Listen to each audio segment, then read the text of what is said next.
السلام علیکم ورحمۃ اللہ۔ آج میں آپ کے سامنے حضرت عثمان غنی رضی اللہ تعالیٰ عنہ کی سخاوت کا بہت خوبصورت واقعہ پیش کروں گی۔ جس زمانے میں حضرت عمر فاروق مسلمانوں کے خلیفہ ہوئے، 1 سال عرب میں بارش بالکل نہ ہوئی اور ملک میں قحط پڑ گیا۔ حضرت عمر نے مصر، شام اور قحط سے بچے رہنے والے کچھ علاقوں سے بہت سارا غلہ منگوایا، لیکن اناج کی کمی کو کسی بھی طرح پوری نہ کر سکے۔ اس کمی کی وجہ سے مدینہ کے بہت سے لوگ سخت پریشان ہوئے۔ جب ارد گرد کے دیہات سے بہت سے بھوکے لوگ مدینہ آئے تو مدینہ والوں کی پریشانیاں اور بڑھ گئی۔ اسی زمانے میں ملک شام سے ایک تجارتی قافلہ مدینہ پہنچا۔ اس قافلے میں اناج سے لدے ہوئے 1000 اونٹ تھے۔ بعض لوگ کہتے ہیں کہ حضرت عثمان غنی کا قافلہ تھا اور کچھ کہتے ہیں کہ یہ کسی دوسرے سوداگر کا تھا۔ حضرت عثمان غنی نے اسے خرید لیا۔ خیر جیسی بھی صورت رہی ہو، جب لوگوں کو معلوم ہوا کہ حضرت عثمان غنی کے پاس غلے سے لدے ہوئے 1000 اونٹ ہیں تو وہ سب اس کے پاس آئے اور یہ غلہ خریدنا چاہا۔ حضرت عثمان غنی نے فرمایا، میں یہ اناج اس کے ہاتھ فروخت کروں گا جو مجھے سب سے زیادہ منافع دے گا۔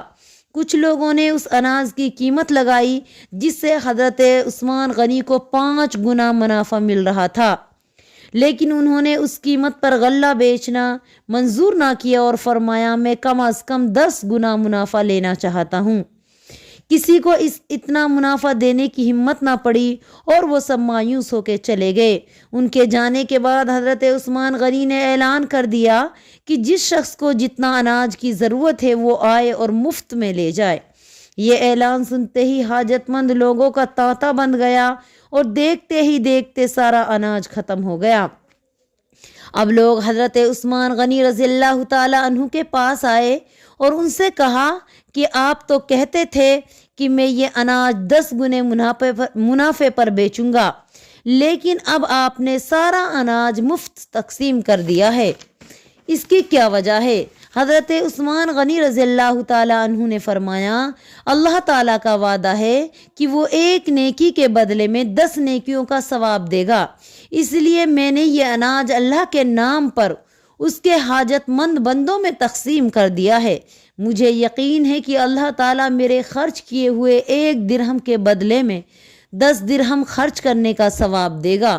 تو یہ تھا حضرت عثمان کا ایمان۔ ہمیں چاہیے کہ ہم بھی اپنا ایمان اسی طرح مضبوط کریں اور اللہ کے راستے میں اس قدر ہی سخاوت کریں کہ اللہ کے راستے میں اپنے مال کو زیادہ سے زیادہ خرچ کریں تاکہ ہمیں اپنا منافع وہاں زیادہ سے زیادہ مل سکے۔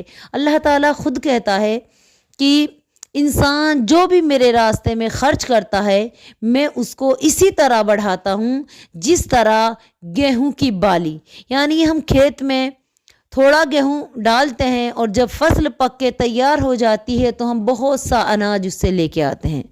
اسی طرح ہم اللہ کے راستے میں تھوڑا خرچ کرتے ہیں، اللہ تعالیٰ اس میں اضافہ کرتا ہے، اس کو بڑھاتا ہے اور بڑھا کر اتنا کر دیتا ہے کہ 700 گنا تک بڑھا دیتا ہے۔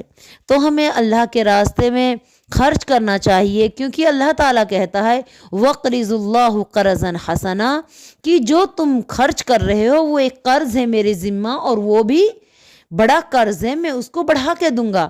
تو آپ اللہ کے راستے میں زیادہ سے زیادہ خرچ کریں تاکہ آپ کا رب آپ کو بھی کئی گنا بڑھا کے دے، کیونکہ دنیا کا مال دنیا میں رہ جائے گا اور ہمارے کام ہمارا آخرت کا مال ہی آئے گا جو ہم نے اللہ کے راستے میں خرچ کر دیا ہے۔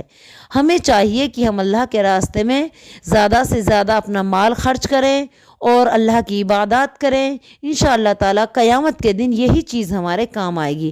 اللہ سے دعا ہے کہ اللہ پاک جب تک ہم جئیں تیرے دین پہ جئیں، تیرے راستے میں خرچ کرتے رہیں، اور جب اس دنیا سے رخصت ہوں تو مولا کریم ہم لا الہ الا اللہ کے ساتھ اس دنیا سے رخصت ہوں۔ آمین ثم آمین، وآخر دعوانا الحمدللہ رب العالمین۔ السلام علیکم ورحمۃ اللہ وبرکاتہ۔